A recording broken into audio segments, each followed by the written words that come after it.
Pois é, meu caro cidadão de bem, esse último editorial tá pegando fogo. Um avião da Embraer foi abatido e isso, colocou várias autoridades, inclusive nacionais, em alerta. Já se sabe qual foi a causa da queda do avião. Foi um míssil. E a gente já sabe quem é também. A gente vai falar sobre isso aqui com vocês. Outro ponto que a gente vai falar é sobre o Arthur Lira e a reação que ele resolveu fazer agora de última hora contra o Supremo Tribunal Federal. Se a gente sabe que tem uma crítica ao Lira, é que ele é fraco, né? Ele deixou o Supremo Tribunal Federal ir tomando cada vez mais as rédeas do Congresso Nacional, em especial da Câmara dos Deputados, e agora ele vem esboçar a reação? Pois é, parece que o negócio está mais tenso do que você imagina, tem muita água para rolar debaixo dessa ponte, tem muita coisa para acontecer. E a gente vai falar exatamente sobre isso aqui com vocês nesse editorial. Então não esquece de se inscrever, curtir, compartilhar. Não é feriado hoje, 5 editoriais todos os dias. Talvez na noite de Réveillon, no dia, dia 1º, talvez não tenha os 5 editoriais. Agora eu tô pisando no freio um pouquinho, a família já tá brava comigo. Mas até lá, 5 editoriais todos os dias é compromisso com vocês. Fechou? Bora começar? Então vem comigo para a gente fazer essa análise de tudo que está acontecendo na política brasileira. Só não esquece o seguinte, o livro Segredos Milionários dos Leilões só vai estar disponível para você aprender a ganhar dinheiro com imóveis até agora, dia 31. Passou do dia 31, você não vai ter acesso mais. Então faz o download do livro, paga o valor que você achar justo. Eu acho que eu sou o único maluco que faz isso. Você vai fazer o download e vai pagar com base na sua honestidade. Você vai pagar o livro aqui pra gente, tá bom? Vamos começar de matéria? Vem comigo. Pois é, você deve ter visto o caso do avião que caiu no Azerbaijão, mas talvez você não soubesse. Esse avião é brasileiro. Como assim, Sandro? O avião é brasileiro? Então, haviam brasileiros dentro do avião? Não, calma lá, tá? Esse avião, surpreendeu de certa forma. Porque o avião é de construção brasileira, é um avião da Embraer. E aí é onde a gente vai expor alguns pontos nebulosos desse caso. Um caso, assim, muito estranho. O avião que caiu no Cazaquistão foi atingido por um míssil russo. E a gente vai entender um pouco os meandros dessa trama aqui, muito maluca, A queda do avião da Embraer, que deixou ao menos 38 pessoas mortas no Cazaquistão, foi provocada por um míssil terra-ar russo. Então foi a Rússia que atingiu um avião, presta atenção, a Rússia atingiu um avião de passageiros no ar para matar todo mundo. Durante o momento que o avião estava passando pelo território russo, conforme informaram fontes governamentais do Azerbaijão ao canal de notícias Euronews. Eu mesmo gosto muito de acompanhar a Euronews, tá? De acordo com as autoridades, o míssil foi lançado contra o voo 8432 durante uma operação na área de drones da região de Grozny. Os fragmentos atingiram tanto os passageiros quanto a tripulação na cabine, explodindo ao lado da aeronave em pleno voo. As fontes azerbaijanas também revelaram que a aeronave não recebeu autorização para pousar em nenhum aeroporto da Rússia, apesar dos pedidos de emergência feitos pelos pilotos. Foi determinada que ela seguisse em direção ao Mar Cáspio, com destino a Aktau, no Cazaquistão. Conforme os dados disponíveis, os sistemas de navegação de GPS da aeronave foram bloqueados durante todo o trajeto sob o mar. Esta é a segunda queda de avião da Embraer na região em pouco mais de um ano. Em agosto de 2023, teve um caso na Rússia. A aeronave era um jato executivo Legacy 600, fabricado pela Embraer. O incidente matou 10 pessoas, entre Yevgeny Prigozhin, que é chefe do grupo mercenário, o Wagner. O jato já caiu em Tver, a cerca de 2.000 quilômetros de distância. Isso aqui chama atenção pelo seguinte. Você lembra do caso que a gente falou do Prigozhin, que era o chefe dos líderes mercenários russos, que chegaram a declarar um atentado contra o Putin, declarar que já não fazia mais aliança com os russos. Pois é, e um avião também da Embraer, que era o Legacy 600, acabou caindo, todo mundo assustado, sem saber o porquê caiu em território russo. Nenhuma investigação informou o porquê esse avião caiu. O problema é que agora outro avião da Embraer caiu. E, cara, parece coisa de filme, né? O avião da Embraer, ele é uma construção brasileira. E ele tem apesar de que o brasileiro faz muita coisa errada, como, por exemplo, votar, né? No avião, nós somos bons, né? Os aviões da Embraer são considerados os mais seguros do mundo. São aviões muito seguros. São aviões que a fama da Embraer precede. É uma coisa que o brasileiro faz bem feito. E aí, essa outra queda de um avião queimaria a imagem do Brasil, né? E dos aviões brasileiros, dos aviões fabricados pela Embraer. Acontece que descobriu-se que foram estilhaços de um míssil russo que derrubou o avião brasileiro. E olha só, foi um caso tão emblemático que o avião estava passando sobre o território russo. O grande ponto é que quando os pilotos pediram ajuda à torre de comando russa, elas não autorizaram a aterrissar e pediram que o avião fosse em direção, né, ao Mar Báltico. Qual o sentido? Provavelmente o avião seria abatido de vez lá no Mar Báltico, caindo no mar, ninguém faria o resgate. O que é o levantamento que se tem até agora? Os analistas internacionais fizeram, né? Eu que faço análise de geopolítica aqui, estou acompanhando tudo isso para vocês. Se esse avião caísse no território russo, ninguém jamais saberia o que aconteceu. E a culpa ficaria toda a cargo, né, da engenharia brasileira. Ou seja, os russos são assassinos, né? Não estou falando a população, né? Eu estou falando os comandantes que mandaram atingir um avião com mais de 60 tripulantes, né? Mais 60 passageiros a bordo. Desse voo, parece que 38 faleceram, mas mais de 30 também sobreviveram devido aos pilotos que foram verdadeiros heróis. Os pilotos caíram de ponta, né, puxando o manche, se sacrificaram para salvar o resto, né, da tripulação e o resto dos passageiros. São heróis, verdadeiros heróis. E só se descobriu que o avião, houve uma tentativa, né, de derrubar o avião, que o avião seria abatido, porque o avião não acatou o pedido dos russos de ir rumo ao mar e foi, né, mudou de rota, desligando o contato com o GPS e foi cair no Azerbaijão.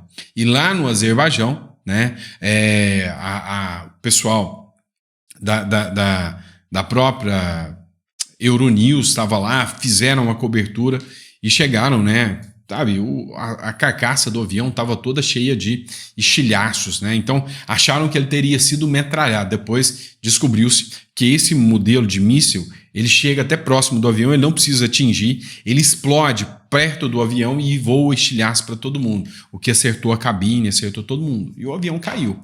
E aí a grande dúvida que não quer calar agora é quem estava dentro do avião para que os russos quisessem derrubar esse avião. Com certeza tinha alguma figura lá dentro que os russos queriam derrubar. Porque lá na Rússia, a democracia da Rússia, ela costuma jogar pessoas da janela, matar pessoas congeladas, né? Ou matar não, deixar morrer. Congeladas em algumas catacumbas que ficam lá no meio, né, da Sibéria fora. Enfim, é o modelo, né, russo da democracia que o Lula tanto gosta, né? Aí agora vai se descobrir se vai ser feita uma investigação internacional, já tem uma ordem de prisão contra o Putin, né, no Tribunal Penal Internacional, enfim, deixa a situação aí ainda mais tensa, né, nesse caso todo. Mas vamos falar do Arthur Lira, né? Vamos deixar esse caso de lado, ainda vamos descobrir quem estava no avião, né? Se sobreviveu, se não sobreviveu, porque metade da tripulação sobreviveu, a outra metade não, e aí reforça até a qualidade do avião brasileiro, né? Um avião que caiu. E a metade da tripulação, dos tripulantes ali, né, do pessoal que estava, dos passageiros, sobreviveram. Olha a qualidade de pelo menos algo de bom que o brasileiro faz, né? Pois é. Mas vamos lá, continua, vamos falar do Arthur Lira. Olha, eu preciso até rever um conceito meu, porque eu apanho demais de vocês, né? Eu tenho um tal de sincericídio aqui que é uma merda, né? Tem hora que é tão mais fácil mentir do que falar a verdade, ou a minha opinião. Nem é a verdade, é a minha opinião, e nem sempre eu estou certo. Eu disse, e vou repetir, que o Bolsonaro, né, naquele negócio de Ah, eu vou jogar nas 4 linhas da Constituição aí, não sei o quê. Foi mal para o Brasil. Por quê? Porque a partir dali, o Supremo Tribunal Federal foi avançando. E hoje, o Supremo Tribunal Federal manda em todo mundo. Só que, do lado do Executivo, eu posso até falar, não, o Bolsonaro, esse negócio das 4 linhas da Constituição deu o poder do Bolsonaro. Eu participei do podcast do Glauber, né, onde eu falei que o Bolsonaro falava besteira demais, um cachorro que latiu demais, mas não quis morder, que foi o caso que ele chegava num dia e falava, olha gente, agora eu não vou receber nenhuma ordem do Alexandre de Moraes, mas olha, esse presidente não atende nenhuma ordem mais do Moraes. E no outro dia ele ia lá e escrevia uma cartinha com o Temer. Eu falei que isso deu ao Supremo mais poder. Mas cá entre nós, Bolsonaro não chega aos pés do Lira. Nunca o Congresso Nacional teve um presidente, que é esse o responsável por puxar um impeachment, tão fraco quanto o Lira foi. O Lira, né, ao deixar fazer um acordo para prender o Daniel Silveira, a tirar, né, do Daniel Silveira a imunidade parlamentar, ao deixar que o Supremo Tribunal Federal deitasse e rolasse em cima do Congresso, deixou, né, no estado que está. E agora, ele quer tentar recuperar o que ele já perdeu, que é a presidência da Câmara. E aí, agora o bicho pega, porque o Supremo Tribunal Federal deu uma lapada na cara do Lira bem no final. E o Lira já saiu totalmente descredibilizado a ponto de enfraquecer até a eleição do Hugo Mota, né? Os deputados estão revoltados com o Lira. O que aconteceu? A Polícia Federal investigar indicações de emendas é inédito, diz especialista. A corporação atendeu a pedido do ministro Flávio Dino e instaurou o inquérito para apurar irregularidades em indicação coletiva de emendas. Inclusive, já teve uma análise agora de uma emenda, né, da Renata, do Podemos, Renata Abreu, se eu não me engano, do Podemos, né, que destinou emendas para uma ONG lá em São Paulo, que já está sendo investigada pela Polícia Federal, e quem destinou, né, quem se aproveitou disso foi o Ricardo Nunes, prefeito de São Paulo. Uma matéria que eu li hoje do Metrópolis. Ou seja, o que o Flávio Dino, juntamente com o Lula, querem é que todos os deputados que teve um escorregão, vamos dizer assim, nessas emendas parlamentares, fiquem nas mãos do governo Lula e do Flávio Dino e da Polícia Federal. Resumindo, vão ficar todos reféns do Lula e do Dino, porque qualquer coisa errada que fizerem, opa, tá aqui, ó. Vocês lembram das emendas? Vou mandar te prender, vou caçar seu mandato. Entenderam? Isso deixou o pessoal revoltado. Essa matéria do Poder 360. Polícia Federal instaurou na terça-feira um inquérito para apurar irregularidades na liberação de 2,4 bilhões em emendas parlamentares de comissão, a pedido do ministro do STF, né, Flávio Dino. Então, o que o Flávio Dino fez? Olha só o tamanho desse jogo de xadrez. Tem hora que você fala, eu não gosto de política, Sandro. Cara, isso é uma estratégia tremenda. Olha só, o Lula veio tentando enganar o Congresso, falou, olha, vota aqui o arcabouço fiscal que eu vou liberar mais de 8 bilhões em emendas. Poxa, o Lula tem lábia. O Congresso falou, então vai liberar emenda pra gente, porque preocupar com o povo não, mas com as emendas a gente preocupa, né? Então vamos fechar um acordo. Foram lá e deram de presente para você que está me assistindo e para mim que estou falando o maior imposto IVA do mundo, 28,5%. Votaram a favor do Lula. Votaram o tal do arcabouço fiscal que ferra o BPC, ferra o deficiente, ferra o Bolsa Família, ferra o mais pobre. Parabéns para você que apoia tudo isso. E aí o Congresso, rindo de orelha a orelha, falou, agora vamos ganhar 13 bilhões em emenda, 8 bilhões em emendas, que vai ser utilizada para eu buscar minha reeleição lá em 2026. Já vou guardar todo 2025, vou aproveitar isso aqui, vou mandar ali para uma ONG, que depois vai apoiar minha candidatura, estou fazendo minha base. Acontece que o governo Lula não está com muito dinheiro mais, e esse negócio de liberar emenda está pegando mal.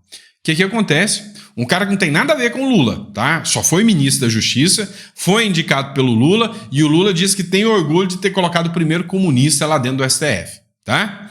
O Dino falou, Lula, vou te dar um presente aqui, ó. Precisa pagar, não? Não paga os deputados, não? fica com esse dinheiro aí para você. O Lula gostou. Mas como é que eu vou resolver isso? Fica tranquilo. Vou mandar a Polícia Federal investigar todos os deputados que já usaram a emenda. E aí, se algum tiver feito algum desvio, algum erro, algo errado, a gente pega eles pelo pé. Rapaz, mas foi uma... Perdão da palavra, vocês me desculpem, mas foi uma enrabada tão grande no Congresso Nacional, mas tão grande, que o Lira ficou desnorteado. E aí todo mundo perguntou, Lira, vai continuar sendo esse cara omisso, não vai fazer nada? Tem um agravante. Tá todo mundo de recesso, curtindo as férias, aproveitando o rico dinheirinho dos nossos impostos. O Lira resolveu reagir. E aí vem o Lira, após decisão de Dino sobre emendas de Lira, Lira convoca líderes em recesso. Os líderes estavam todos em recesso. Teve uma pressão grande dos líderes, que falou, peraí, nossa reeleição tá ali. E outra, vamos ser investigados pela Polícia Federal? Caramba, vai pegar nós tudo. O Lira foi pressionado. E aí, o presidente da Câmara teve que chamar todo mundo pro pagode, né? O presidente da Câmara dos Deputados, o Arthur Lira, convocou para uma tarde desta quinta-feira uma reunião extraordinária com líderes partidários. O encontro foi marcado depois do Flávio Dino, do Supremo Tribunal Federal, suspender o pagamento das emendas parlamentares e mandar a Polícia Federal abrir investigações sobre o suposto desvio de recursos. Eu posso estar muito enganado, mas aqui vai ficar todo mundo na mão do Flávio Dino e do Lula, da Polícia Federal. O Congresso está de recesso desde segunda-feira, desde o dia 23, e todos os políticos estavam fora de Brasília. Porém, depois da decisão do ministro, o presidente da Câmara está retornando a Brasília para reunir lideranças partidárias. Outros políticos devem participar da reunião de forma presencial e também estão em deslocamento. O encontro vai ser semipresencial, já que alguns parlamentares estão em viagem e devem participar de forma remota. A reunião vai acontecer na residência oficial da Câmara dos Deputados, no Lago Sul. O novo episódio envolvendo as emendas amplia ainda mais a tensão entre o Legislativo e o Judiciário. Balela, conversa fiada, tensão o quê? Se houvesse tensão mesmo, o Lira já mandava o recado ao STF. Você vai partir para isso? Dino, você vai partir para isso? Vou abrir o impeachment do Lula. Eu vou abrir o impeachment do Lula. E aí que você vai ver o bicho pegar. Ah, não, mas vocês não podem abrir o impeachment do Lula. Não vamos voltar o orçamento. Vamos pegar o Lula travando o orçamento. Ai, mas não, ainda não vai dar certo. Não, vocês querem saber? Vamos apoiar um cara para presidente da Câmara que vai ser inimigo declarado do Lula, do governo, e vai ser oposição ao governo. Cara, isso seria um ato de coragem. O Renan Calheiros fez isso quando o STF tentou interferir no Supremo Tribunal Federal lá atrás. Lá na época, ainda errado ou não, tinha homens de coragem. Hoje a gente pode falar com toda certeza. O Lira vai ficar pela história como o cara que deu todo o poder ao Supremo Tribunal Federal para ele estar como está hoje. O Lira entregou de bandeja a cabeça do Van Hatten, do Nicolas, de todo mundo, achando que nunca ia chegar neles. Agora é o Centrão que está, com o brioco apertado, né? Desculpa a palavra. É o Supremo que está, agora é o Centrão que está pilhado, totalmente pilhado com o STF e com o Lula. E aí, pegou tão pesado que até o PSD do Kassab falou, opa, aí não, vamos pular fora desse negócio aqui. Quero mais ministérios, quero mais coisa. Vocês não estão me liberando emenda, mas eu quero mais. PSD pede a Lula troca de ministérios e ameaça, inclusive, abandonar a pasta. Eu já falei, fiz uma fala polêmica aqui, eu sou polêmico, né? Fiz uma fala polêmica. Eu disse para vocês o seguinte, olha, presta atenção, o Kassab não é nada bom para o Brasil. Isso é fato. O Kassab é centrão e eu não gosto de centrão. Mas, dada a conjuntura, é melhor o centrão, o Kassab, tá apoiando alguém da direita para tirar o Lula ou tá apoiando o Lula para ele ficar mais 4 anos? Mais 2 anos dá até pra gente aguentar, viu? E aí tem aquela teoria. A gente aguenta mais 2 anos sem impeachment ou aposta no impeachment do Lula? Pois é, se fica mais 2 anos, vai moer o Brasil. E aí o PT não volta nunca mais. Mas há quem diga, né, que também é um tiro que pode sair pela culatra. Como assim, Sandro, o tiro pode sair pela culatra? Presta atenção. Se o Lula ficar mais 2 anos, o Brasil vai entrar num estado de miséria tão grande, mas tão grande, que o que mais vai ter no Brasil é gente dependendo de bolsa e de auxílio. E aí, no modelo de venezuelização do Brasil, a esquerda vai dominar essa classe mais baixa, que vai ter medo da coisa piorar ainda mais e de perder as bolsas. Então, há quem aposta que o melhor é o impeachment, porque se o Lula ficar mais 2 anos, ele vai usar a miséria para transformar todos esses em seus eleitores e dar mais e mais e mais poder ao Supremo Tribunal Federal, que é o modelo Maduro já tem implantado no Brasil. Agora, tem aqueles outros que falam o seguinte: não, o Brasil não é tão fácil não. Já tem muita gente se revoltando contra o Lula. E se ficar mais 2 anos dessa tragédia, o mercado vai se levantar, vai se romper contra o Lula. E aí o jogo vai virar. E aí o próprio PSD do Kassab, como eu acabei de informar a vocês, né, começa a entrar na mira do jogo aqui. Qual que é o seu ponto de vista? Coloca aí que eu quero saber a sua opinião. Se você, eu vou dar todo o poder na sua mão, todo o poder emana do povo, né? Não é todo o poder mama no povo, não. Isso aí é a verdade, mas vamos fingir que a Constituição ainda vale no Brasil. Todo poder emana do povo. E eu estou entregando todo esse poder na sua mão. Hoje, você faria o impeachment do Lula e que se dane, deixa o Lula usar o argumento de que é golpe, de que estão tentando contra ele de novo, que são golpistas. Você seguraria o Lula por mais 2 anos e deixava a miséria tomar conta do Brasil para ninguém mais que fez o L arriscar isso? O que era a sua aposta? Mesmo correndo o risco, né, dessa galera que ficar na miséria aí e depois ainda virar apoiador do Lula, igual o caso do Maduro. Qual que é a sua aposta? Né? O que você faria se você tivesse no poder de escolha? Eu arrisco. Deixa o pau quebrar, mais 2 anos do governo Lula, mete bronca, vamos deixar o Lula quebrar o Brasil, deixa o pau quebrar, e aí, nas próximas eleições, o povo vai estar com tanta raiva que o Lula não se elege nem para síndico de prédio mais. Qual que é a sua visão? Coloca no comentário que eu quero saber, tá? Quero saber sua opinião sincera, tá bom? Abraço, pessoal, fica com Deus e eu vejo vocês, óbvio, no próximo editorial.